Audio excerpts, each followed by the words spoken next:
short change Grobbelaar, and Tony Kelly has equalised.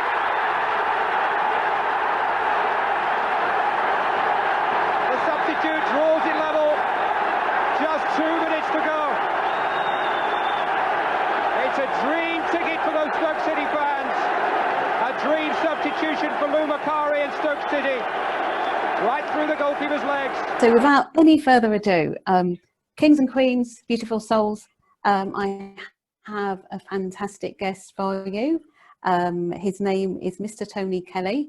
He is an ex-footballer.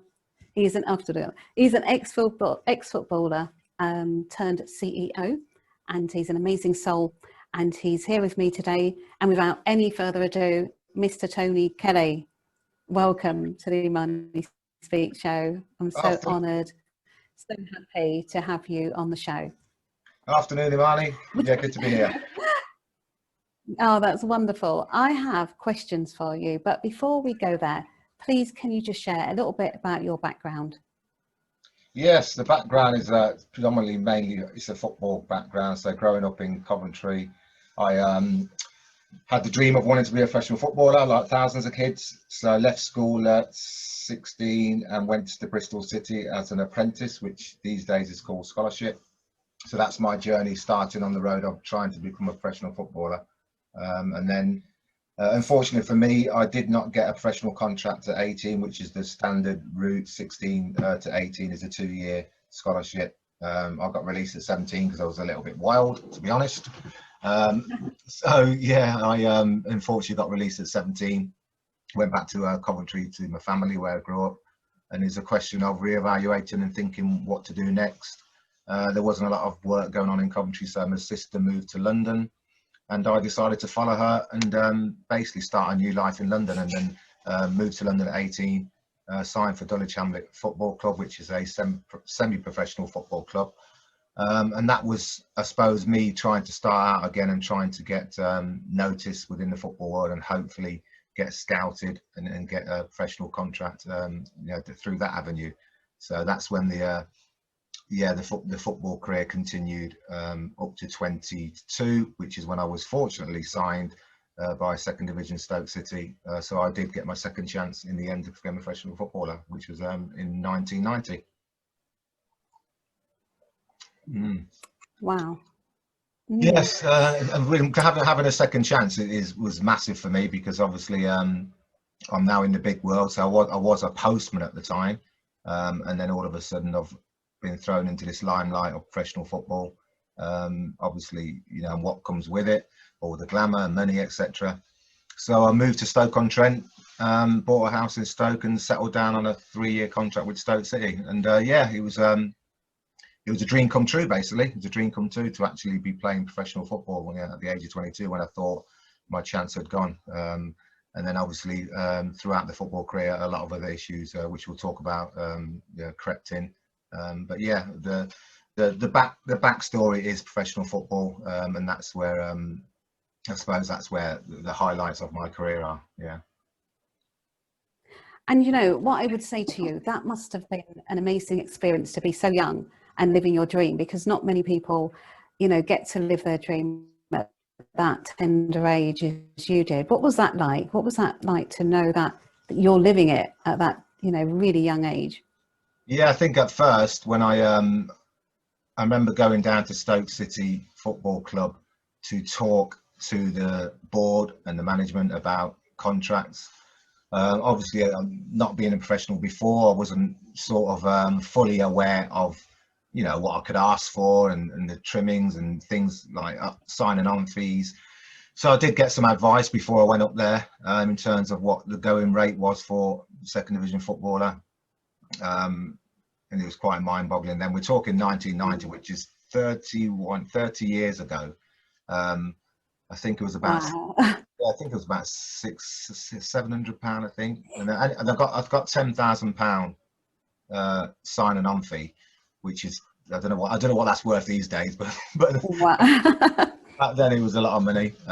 Just to put it in perspective, my house cost £47,000. It was a lovely house with a garage and driveway and all the rest of it.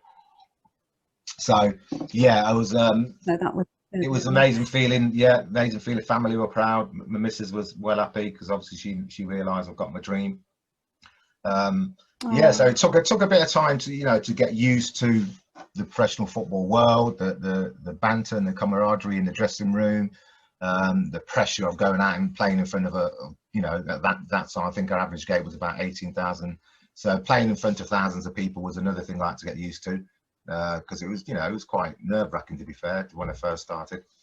But that over a period of time, once you've established yourself and you get a rapport with the supporters and all that, then yeah, you get used to that. So yeah, it's a very glamorous lifestyle, professional footballers, as many people know. Wow. And you got to live it because you had the talent, the abilities, and yeah, it's wonderful. Yeah, I think I've done that. I think the talent, yes, but I think for me, there's lots of young players that get released at 16, 17, 18 from pro clubs and go on the streets and get up to no good and don't really follow the dream. I think for me, it was the persistence and desire from having a knockback to being able to stay resilient and believe that I'll get a second chance. And I think that's what I'm more proud of, the fact that I stuck at it. Yeah, wonderful. I also want to quickly talk about the golden score that you did. What was that like for you to get that highlight? Yeah. Well, on that, because we are obviously in a Zoom meeting, I can we pause for 20 seconds? I've got to turn the oven off. Okay, go on then. I will. Yes, of course. We'll just keep it running. Yeah, go ahead. Okay. So I am talking to my fantastic guest. His name is Mr. Tony Kelly. He is an ex-footballer turned CEO of Red Card. He's written a book of the same name, Red Card. And we're honoured and blessed to have him here, speaking to us about, he was able to live his dream at a very young age, and he's now running an amazing business, which we're going to talk about in a little while.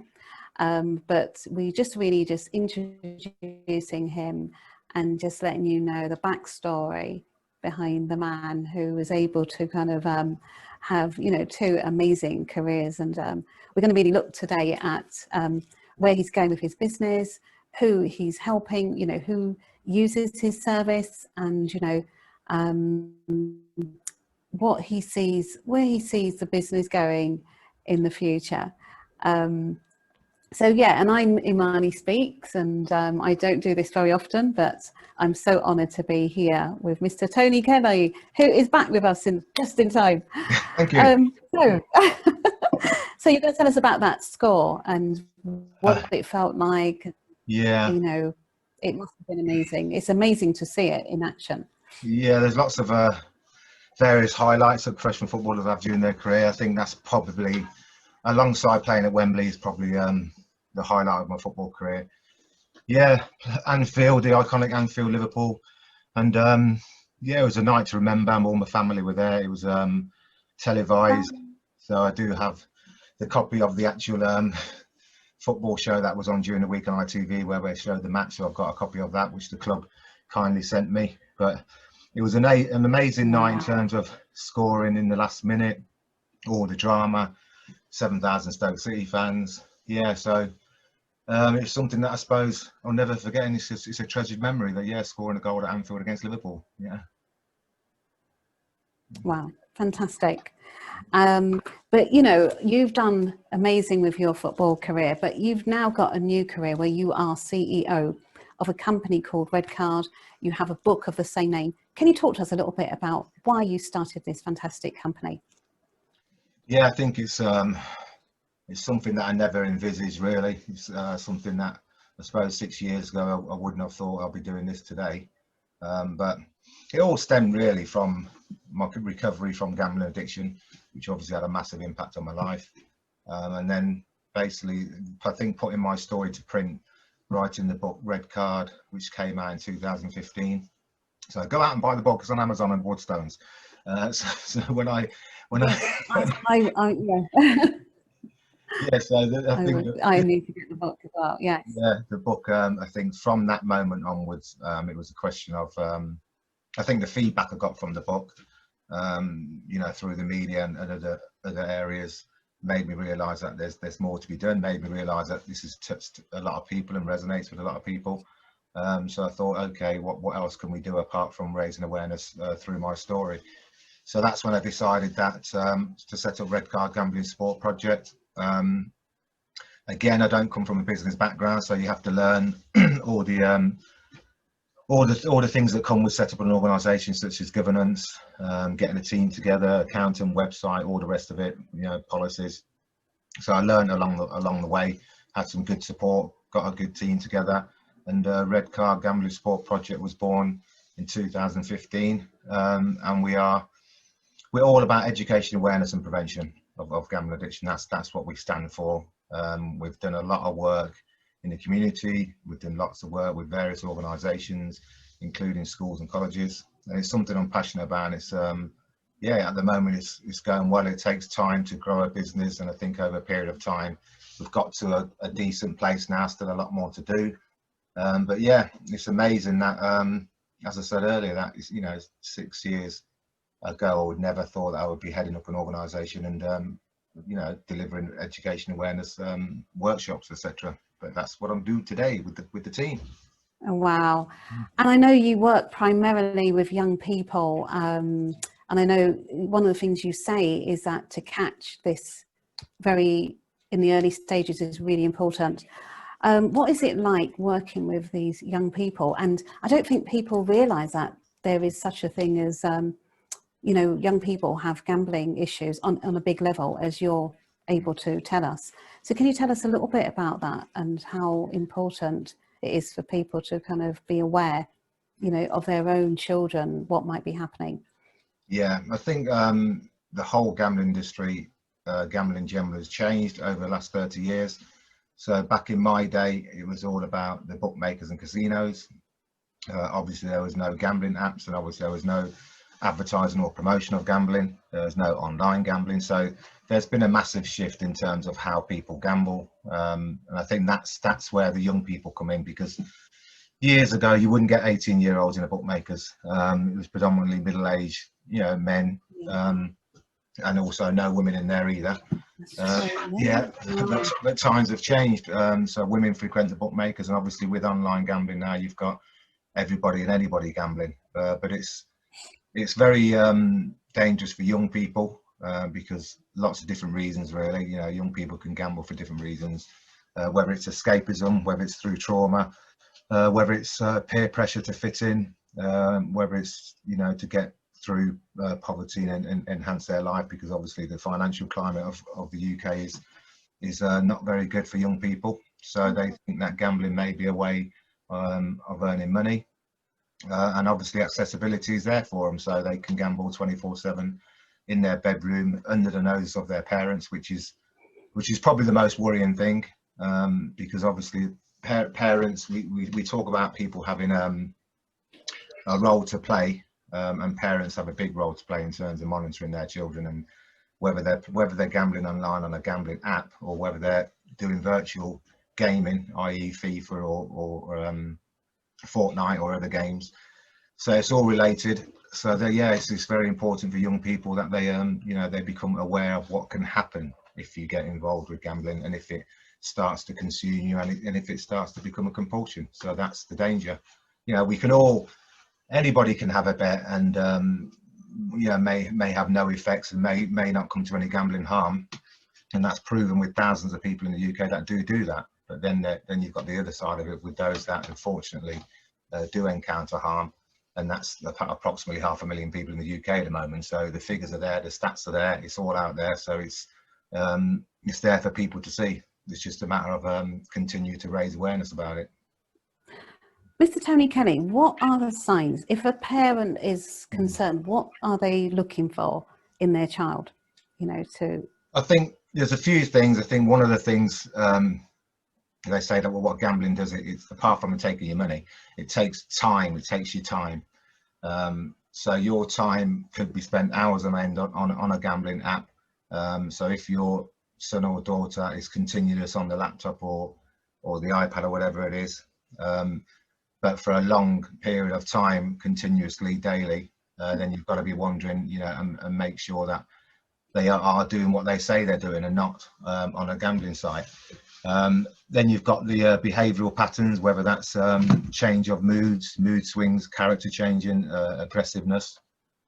And then you've got the financial aspect. So you'll give your child, I don't know, 10, 15, 20 pound, whatever it is, a week, or pocket money, whatever. I mean, and if that child continues to come to you on a daily basis asking for money, then you've got to start asking the questions. Well, I gave you 20 pound yesterday, where's it gone? You know, so these little warning signs you've got to look out for. And they may come home with brand new trainers that you know they can't afford. Where's the money come from? So all these little things that there's lots of different things that parents and not just parents, but obviously in the workplace as well, that people can look out for in terms of warning signs and triggers. Because I always say that people in a position of authority can intervene. You know, they've just got to. It might be a question of, especially in the workplace, if someone's become isolated or withdrawn. And you can see that there might be a problem, or their performance levels dropped. If it's someone at school, they're not turning up to school, playing truancy, or their performance levels drop at school or university. All these things, you know, it just takes that person who's in that position of authority, whether it's a parent, whether it's a teacher, to ask the question. And that's all it is. It's just asking a question, because you just don't know. That person may open up. So it is really important that you're not afraid to ask the question. Wow. And what age groups are we talking about? Are we talking about teenage or younger, or? Yeah, strange enough, which might surprise a lot of people, we actually educate from 11 years old, which is the first year of secondary school. Now, some people automatically will think, why 11 when you're not allowed to gamble till you're 18? And the reason for that is because 11-year-olds upwards, probably 11, 12, 13, 14-year-olds, their buzz is not gambling per se, and it is not mainstream gambling, because as I just said, you're not allowed to gamble till you're 18. But there is obviously a lot, and it's a multi-million-pound industry, the gaming industry. Now, the gaming industry has games, lots of different games what kids play, and probably the two most common games are Fortnite and FIFA. Now, these games are, although they're not officially ranked as gambling within the Gambling Commission, they're gaming. But you do, at some point during these games, you get to a position within these games where you can start trading, whether that's trading players in the FIFA game, or whether it's trading or buying a loot box, or trading weapons in Fortnite.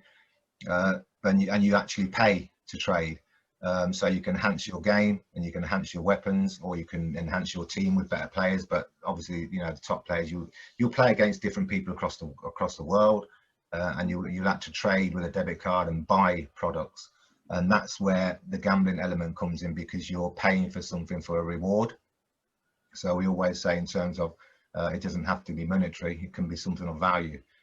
So it's a form of gambling that is starting to be recognized, and that can familiarize itself with young people, in terms of, you know, spending money, doing that transaction, feeling that buzz, and then as they get older, you know, it might manifest itself and they go on to mainstream gambling.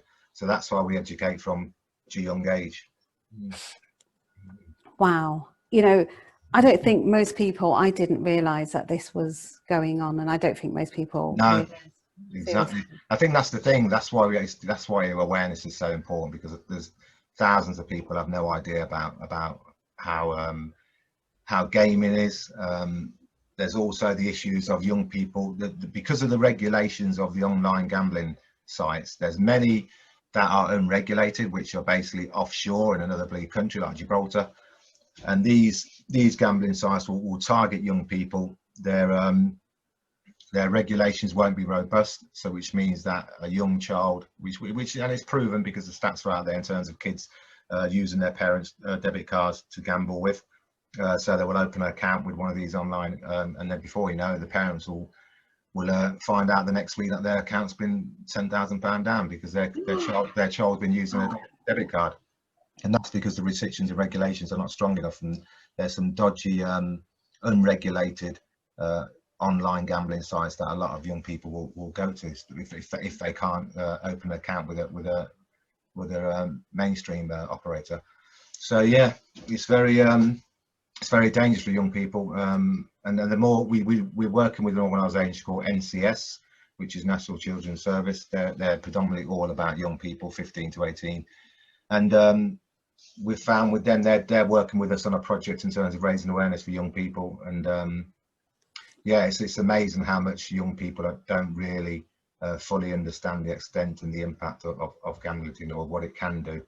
In terms of, when I say that, in terms of all the other issues that come with gambling, not just the monetary side, but all the other things that come with gambling, which we can talk about in a bit. Yeah, because there's so many.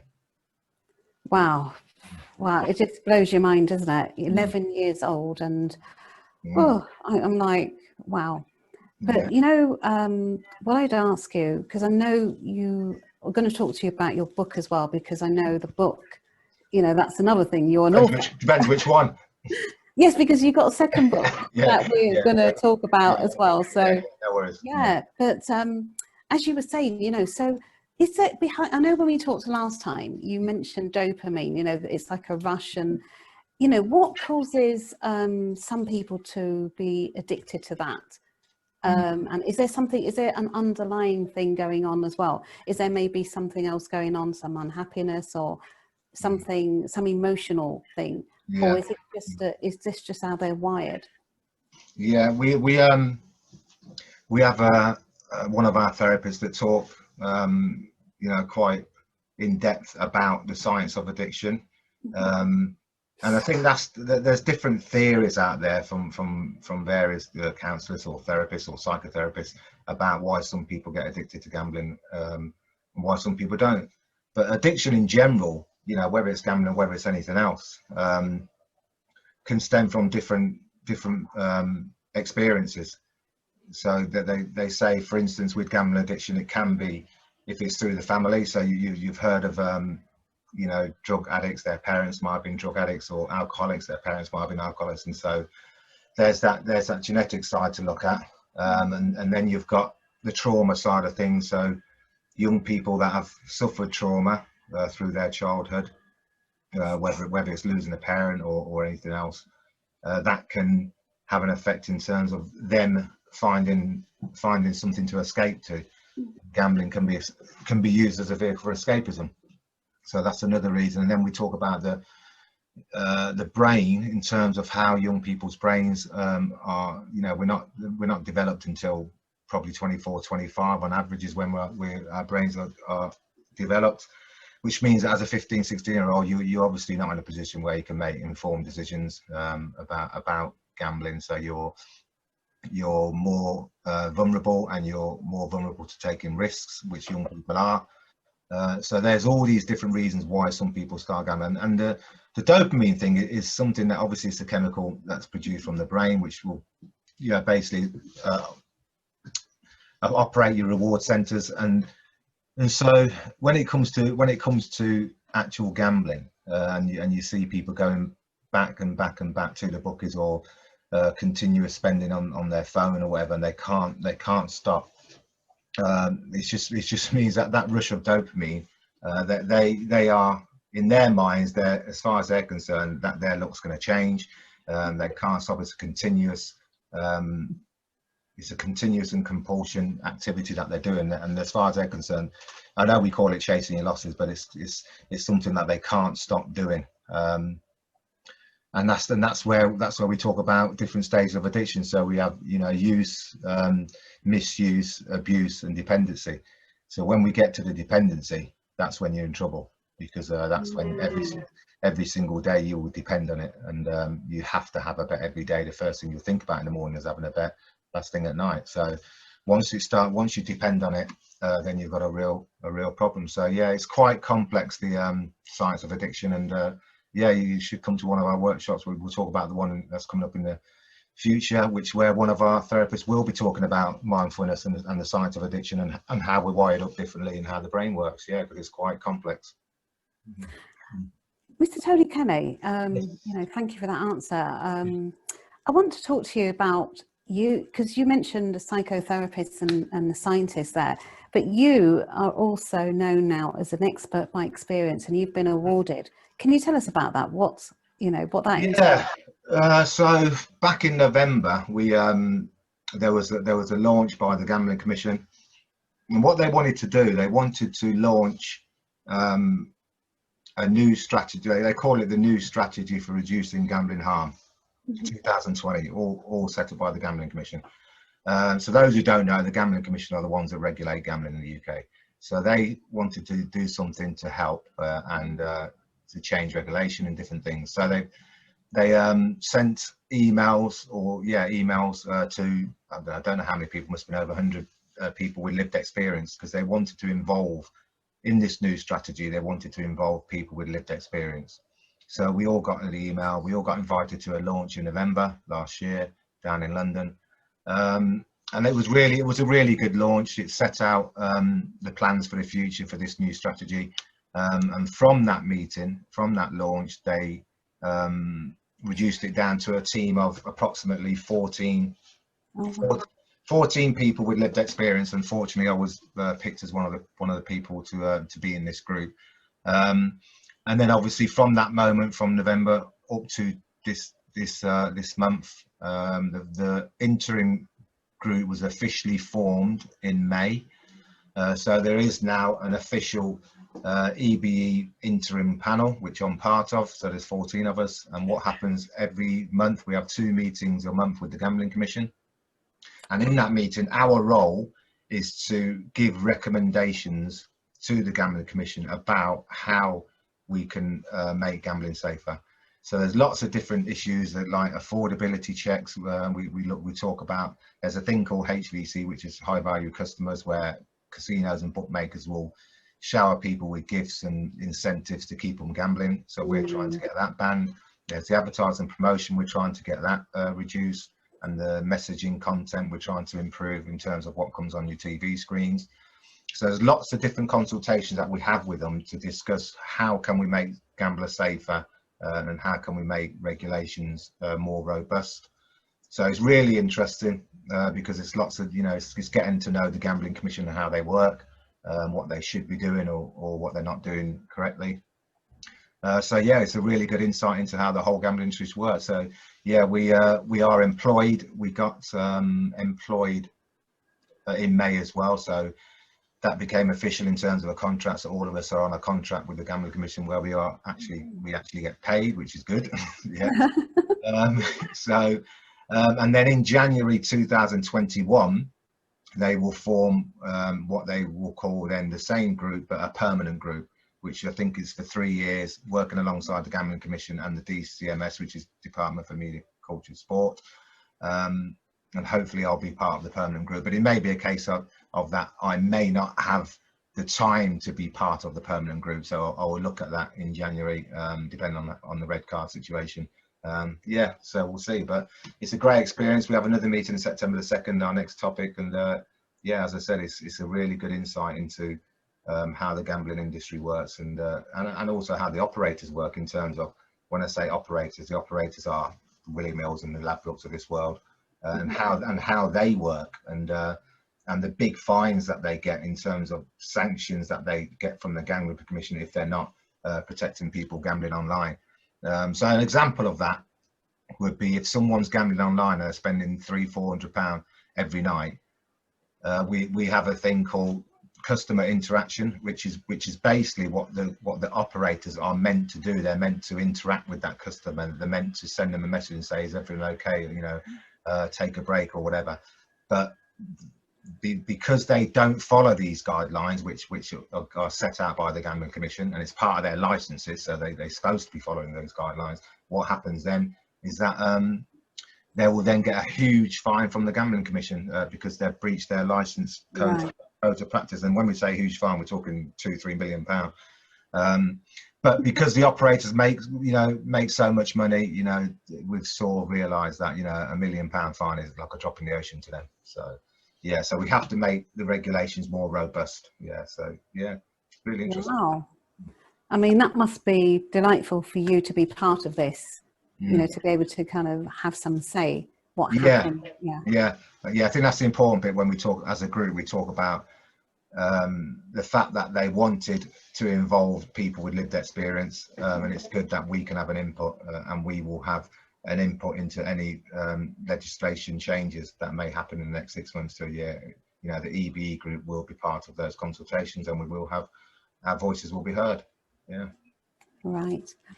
Thank you for that, Miss Tony Kelly. So, as we said earlier on about your book, you've actually got Red Card, the book that you started, but you're also writing another book. So, Yes. have you got those? Can you show us what you? Yeah. So this book obviously is still on. Can you see that clearly? Red Card, yes, very clearly. Yes, that's Red Card, which is out on Amazon and Waterstones. That's the back of the book, which gives you details about the story. And then I haven't got obviously the next book is in process, so it's with the publishers, being obviously produced and edited, etc. So we're looking at January as a publication date, and that book is called I Bet You Can Win. And yeah, so I'm looking forward to doing lots of work with that when it eventually comes to towards publication date. Yeah, do some media stuff. Yeah. So the first book was mostly about the first part of your life, but this is more about what you're doing now. Can you give us a little bit of insight into what? That's a great title as well, both of them. But yeah. I Bet You Can Win. I think that came from one of our little logos from the first book. And yeah, the first book, it ends obviously when Red Card was being talked about, Red Card Gambling Sport Project, that is. The book ends when it was, I've gone through the addiction, I've started to recover by writing a book, and we're talking about setting up a project and doing more. So that's where the book ends in 2014/15, and so it's a matter of people will be left wondering, well, what happened after that in the next 5 years. And so this is what this book is about. So it's about my journey from that period onwards to today. So it'll involve, various meetings, people I've met, going to the House of Commons, talking at the House of Commons, talking in Qatar, doing various media stuff and TV and radio. And then obviously the more work that we've done in terms of educating so many people, various organisations we've delivered workshops to, various partnerships we've created. Yeah, so the journey with Red Card Gambling Sport Project up to today, including the work with the Gambling Commission. So yeah, it's quite an uplifting book in terms of the progression of myself and how I've developed from the addiction to what I'm doing today. Wow, fantastic. Now I know that one of the things that's brought you through as well is your spirituality. Can you talk to us about that, and how did you become a Christian, and how did that happen? So I just want to get something. I am speaking to Mr. Tony Kelly. Yes. A footballer, and now he's a CEO and an author. Yes. So this is my baptism candle. Oh, okay. Wow. So when I have a moment, I give that a light if I want to talk to God. Oh. Yeah. And I suppose it's a very gradual thing, my relationship with Christianity, in terms of I've always believed from young, but never really followed it, and never really I suppose put anything into practice or anything like that. But I think 2010, when I was working for Network Rail, and I had the visit from a local chaplain into my signal box. I was working alone on a Sunday, and that's when my first, I suppose that I put it down to, that's when the calling came, in terms of that visit from the chaplain. He brought a brand new Bible with him. We sat down and talked for 2 hours. I was just going through bankruptcy. I was just finishing with my partner of 20 odd years. So my life was a bit of a mess. Just still had the addiction. So it was a question of he wrote a prayer that day, which obviously I now know is called salvation prayer. And it was a question of that.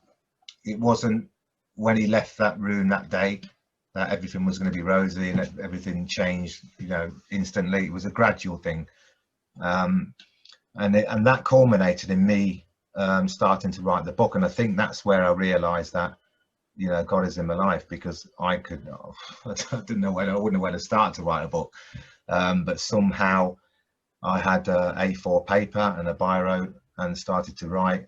And then all of a sudden I couldn't stop writing. And 18 months later I had this manuscript for the book. And so that told me that this is what God wants me to do. That I had the strength and courage to be able to write. And then again, talking about the business side of things, not coming from a business background, but being able to set up an organisation and run an organisation, again, it's all part of the building blocks that I believe God has put in place for me. And obviously I've got to believe in what I'm doing. I've got to work hard. You know, he'll give me the tools, but it's for me to then follow what he wants me to do. And so I think, yeah, it's something that I've always thought was possible, but now I think that anything's possible, Wow. as far as I'm concerned. So I don't know where I'll be in 2 years' time, but I think anything's possible. And then another thing to do with Christianity was what our local sponsors are, our local church. So I started to worship there once a week, made good friends with Father Taman. They became one of our sponsors, Red Card. So for instance, if I've got a meeting room, which I use for free at the church. Yeah, we also have the hall. If we want to put an event, we have the hall for free. So all these things and the connections are just meant to be. So yeah, it's really helped me mentally, and it's helped me move on forward with my whole life and a whole new perspective on life. So yeah, I think Christianity and my faith is a big part of me today. Yeah. That's really powerful. And I love that you say you have a relationship with your, with God, with the Creator. And yeah. And it's everyone's, I respect everyone's religions and belief. And I personally think, because my daughter's more spiritual. like me. Yes. So she's more spiritual. And I think it's all about what makes you feel comfortable and what makes you happy. Yeah, so I think it's an individual thing, it's a personal thing, and yeah, that's the way I see it. So yeah, respect everyone's religions, everyone's beliefs. But do you feel that having that now, though, has made a big difference to you? Having something, something that's greater that you can turn to, it makes all the difference. Yeah, because I think there's been previous times where, especially at the start of the Red Car project, where you have to, one of the things you have to do as a CIC company or a charity or whatever, you have to obviously apply for funding. And funding is something I never experienced, but then obviously having done the first couple of funding applications and learned a little bit, you have to tick all the boxes. And so with a couple of rejections, I think, I might have, been, despondent and thought, oh, you know what, this ain't going to happen really. But I think my belief and faith kicked in and thought, so what, you're going to take knockbacks. It's how you respond and how strong is your faith. So I think that's what's told me. Then I think the third time we got our first £10,000, and then I realised, he'll give you in his time, not in your time. But you've got to be, you got to keep the faith. Simple as that. And so that's why I believe that over the next year or two, all kinds of doors are going to open. So you might be talking to me in a year's time in mine, and I'll be saying to you, I told you. So yeah, one or two doors are going to open up, and because we've still got more to do. We've still got, Red Card, we've still got a lot more to do. There's still a lot more I want to do, and I'll talk to you in a minute about the BAME situation. When we get onto that. Yes. So talking about the events, what have you got coming up?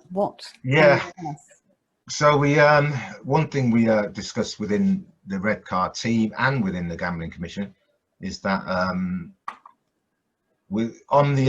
of the whole group, I'm the only person of colour out of the old Gambling Commission EBE group. I've been to lots of different conferences and consultations over the last 3 years with various organisations within the whole gambling industry, and I think in terms of black males, I think I've only seen one. Yeah, out of all these places I've been to and all these organisations I've met, I think a couple of Asian ladies. So not only within the industry in terms of positions, in terms of roles, but also within society in terms of black and Asian people gambling, and other ethnic minorities. we don't talk enough about that, and we don't raise awareness enough about that, because within my culture, so my culture being the Caribbean culture, I know, you know, just through lots of different people that are 50 plus that I've spoken to you know, that are gambling today, and some that have had sons that got sons that are gambling, some that where their dads who are 70, 80 were gambling addicts and they lost the house, etc. I've heard stories about that. So I know gambling's been happening a lot, and I think back to the 80s, you know, in Coventry or whatever, and in the bookies you would find, you know, you'd always find, you know, 30, 40-year-old black men in the bookies. So we've been gambling for a long time, but we just don't talk about it. We don't talk about it. We have, in my opinion, I think there's a certain amount of pride about us in terms of, you know, coming out and talking about gambling addiction or sharing our stories, etc. Because I think there's thousands of people from our communities that have suffered from gambling addiction, but they just haven't talked about it and don't want to talk about it. So I think that's something we want to change in terms of having various role models from the BAME community, and I'm a voice for us at the moment. And so what we decided I want to is put an event aimed at the BAME community, and this can be from, and this comes from a cultural perspective as well, because within different cultures, particularly the Muslim culture, you know, gambling's forbidden, yet you have thousands of people that are of Muslim faith, or, you know, that are gambling. They're gambling online, you know, but it's against their culture, and that's because they're exposed to it. So yeah, there's a big issue with the BAME community gambling. So I want to get their thoughts and ideas about it, and hopefully, you know, we'll get a good attendance at the event. I don't know, and that's something we put on with Eventbrite for the 30th of September online through Zoom. And yeah, and hopefully, obviously I'll send you the link, and but that's going to be the next event for Red Card, and hopefully, yeah, we can address the situation in terms of gambling within the BAME community. Wow, so much going on, so much going on, and so much good that you're doing out there. I mean, how does it feel to you? I mean, people were feeling good seeing you score goals and all that, but what you were doing in football, how do you feel now that you're actually changing lives, helping people, by sharing your story? It's actually helping people. Yeah. You put together a company, you know, you're now a businessman as well. So it's true, isn't it? So how does that all feel to you?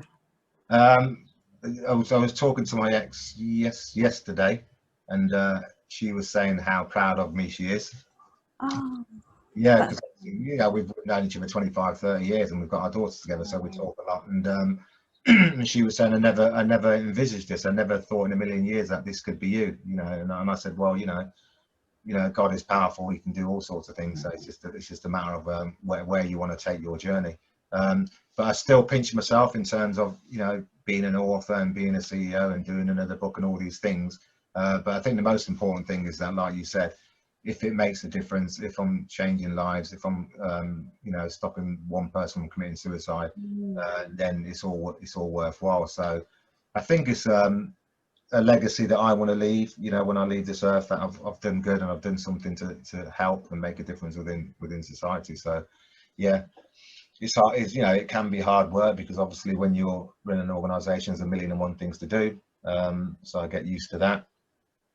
But it's something that, I suppose, if you're passionate about something, then you put your heart and soul into it, and that's what I do. Yeah. Beautiful. How can the public help? How can the public support what you're doing? How can they get in contact with you? I think the best way is we have a contact form on the website, which is www.kellysredcardconsultancy.co.uk. All information's on there, interviews, etc. And they can also email me at redcard.tony@gmail.com, and also through social media. So Red Card are on Facebook, and we're on LinkedIn, and also Instagram. So there's lots of different ways they can contact Red Card and contact myself. My contact details are also on the website. And I'd like anybody to contact me. It could be someone who's got an issue with their son or daughter. It could be someone that wants to know where to access help and support services, so we can signpost. Someone that is ready to give up and maybe wants therapy. We have a team of therapists within Redcar that can provide one-to-one therapy as well. So yeah, for whatever the reason is, then we're there to help, we're there to talk. So just contact us anytime, whether that's by email, whether it's through a phone call. We're open to anything. So yeah. That's wonderful. And is there anything else you want to share with us? What does the future hold for Mr. Tony Kelly? I know you're doing so much with your business, but where do you see yourself in the next 5 years or so? In the next 5 years, I would say, well, the next 12 months, I want to be I want to be sitting in my own office, which will be hopefully in the next 12 months, because hopefully we'll get the funding so I can have my office wherever I want it, whether it's in Coventry or whether it's in London, I'm not sure yet. Because obviously I'm sitting talking to you with my PC in my bedroom and with files all over the place. Yeah. Oh, I wasn't even aware. Yeah. Yeah. I want to be in my own office. I can just go to work on a daily basis to my office. So that will happen in the next 12 months. In terms of Redcar, we want to get to the forefront of education awareness. We want to continue to work with different partners. So we have a project that we're working with on at the moment. That should be, it's a project that's going to be funded by the Gambling Commission and the operators. It's a partnership, and that is basically aimed at educating the Bain community, specifically for the Bain community, educating the Bain community. So that will put us in a very good position if that goes through, because it's a 2-year project, and yeah, that will give Redcar some good finance.